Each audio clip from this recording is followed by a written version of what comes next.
Of course, the NEC 20, no real movement in today's session, a slight positive bias. But, one of the big themes just before the reporting season is that markets are relatively quiet. What was the most important thing that occurred in the trading session in today's session, given the fact that most of the activity is still to be seen ahead when we see those numbers eventually feeding through? I think the trend that we saw starting from last month, sometime early last month, is still persisting, and this is mainly related to the developments that are playing out. One, of course, is the fears about what impact drought will have. Two, again, is more recently political issues coming up, an impasse at the Grand Coalition government, and making investors a bit jittery about things moving forward. And then, of course, there's the issue of the external factors playing out. Key of which is probably what's going on in Egypt, which is basically a very big trading partner of Kenya. So I think by and large the market is trying to digest this information without a corresponding inflow of positive information to keep investors' confidence up. Do you think that this is going to turn? I mean, you alluded to the issues coming through in Egypt as well, and it is impacting many emerging markets. And we also know that the North African region, we've seen a bit of contagion coming to the fore there as well. But once we start seeing the earnings numbers coming through, and if they do surprise to the upside, will that be impetus enough to push the markets higher?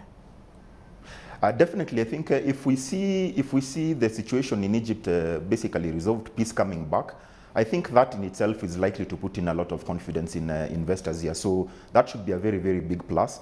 Plus, of course, given the expectations that investors have about performance of listed companies, once the results start coming out and this is confirmed, then of course that should also kick in a lot of confidence back to the market.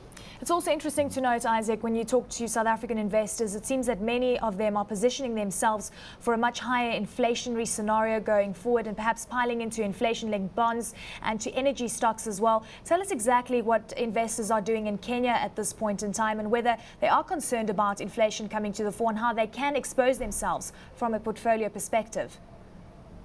Well, whereas we saw the rate of inflation jumping up to 5.42%, some of the components that went up were really one-off items, like, for instance, increases in school fees, education-related, increases in rent, increases in transport, which generally tends to take place around the holiday season.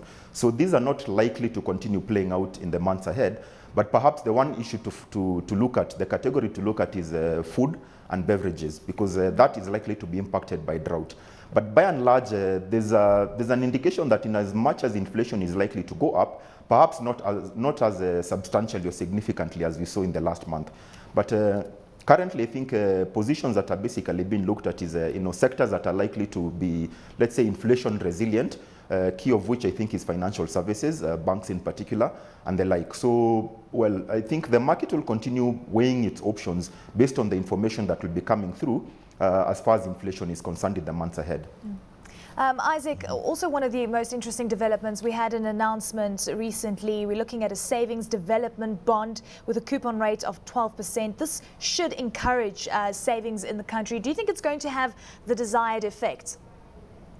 It should have the desired effect, especially if you bear in mind that currently most of the rates being offered by commercial banks, and most instruments for that matter, are way below the rate of inflation. Savings rate of 1.45%, deposit rates of about 3.8%, which is way below the rate of inflation of 5.42%. So I think when you're looking at this development bond coming in with a coupon of 12%, that should definitely interest the market. So we expect a lot of activity in there, especially going by institutional demand as well, buying for pensions and unit trust, collective investment schemes and the like. So we expect a lot of activity in that instrument. Let's touch on Kenyan Cobalt. We mentioned an inflationary environment. We know that usually energy companies do relatively well in that scenario. Kenyan Cobalt acquiring a depot complex in Burundi. We know that last week it had made an announcement in Uganda. So it is going from strength to strength when it comes to regional expansion.